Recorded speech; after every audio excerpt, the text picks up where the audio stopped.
আসসালামু আলাইকুম। সবাই কেমন আছেন? আশা করি ভালো আছেন।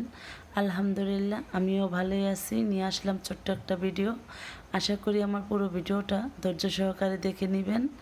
এই তো কিছুক্ষণ আগে আমি লাইভ করে আসলাম। কারণ আমাদের এখানে শিলাবৃষ্টি হয়েছে। ছোট্ট করে একটা লাইভ করে নিয়েছি। আর তার পাশাপাশি আমি মোমবাতিও বানাচ্ছি। যেহেতু এটা কারেন্ট যাওয়ার সিজন, মোম লাগে, তার জন্য আমি মোমবাতি বানাচ্ছি। আর রান্নাটা সেরে নিয়েছি, দুপুরের যা রান্না করা সবই সেরে নিয়েছি। এখন খাতির জামা আমি মোমবাতি বানানো শুরু করে দিলাম। এই তো দেখেন কতগুলো বানিয়ে ভুল করে রেখেছি, আরও নামিয়ে রেখেছি, অনেকগুলো বানিয়েছিলাম।